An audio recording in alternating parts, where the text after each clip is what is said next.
News Channel. Live from around the country and the Sky News Centre, this is The Morning Shift. Welcome back to The Morning Shift. I'm Tom Connell, joined today by Caroline Marcus, Laura Jays and also Ashleigh Gillon. Our top stories this hour. World leaders join protesters in condemning Donald Trump's immigration ban, but the Foreign Minister insists the order won't change or damage the US-Australia alliance. Qantas and Virgin review their passenger lists. How will the ban affect Australians travelling to the US? The brother of the accused Burke Street killer apologises to victims of the attack that claimed 5 lives. Boxer Anthony Mundine says he'll refuse to acknowledge the national anthem for his big fight with Danny Green. We'll discuss why soon on The Morning Shift. In sport, Roger Federer claims the Australian Open men's singles after beating Rafael Nadal in a 5-set epic. Today's weather: unseasonal rain for the west with extreme heat for the east. Details channel 603.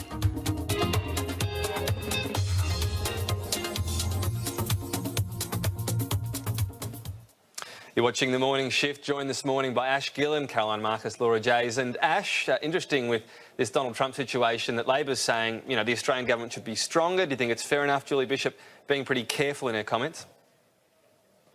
Well, she has to be. She's in government. She's the Foreign Minister. What she says directly affects our diplomatic ties with the US. So, of course, an opposition is always able to be a bit more freewheeling in responses to foreign governments' policies. I know we're going to be speaking with David Mann, the refugee advocate, a bit later in the program. I'm keen for his thoughts. I read today that the chance of an American being killed by a refugee is 1 in 3.64 billion. Apparently, you're much more likely to get hit by lightning. I don't know who comes up with all of these statistics, but essentially, as we've been arguing this morning, the list of countries that they've come up with doesn't seem to make up a whole lot of sense. Where's Pakistan? Where's Turkey? Where's Afghanistan? The ban seems like a bad idea for a range of reasons. So we'll have more on that coming up. Or even Saudi Arabia, of course, where the 9/11 attack protagonists mainly came from. Caroline Marcus. The other talk is the US-Australia deal. The government pretty confident it's going to happen, even with extreme vetting, maybe limiting the numbers.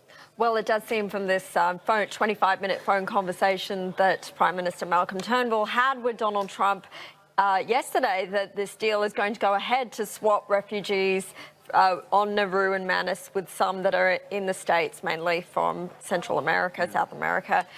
So that is really positive for the people that have been stranded basically on Nauru and Manus for the last 3 or more years.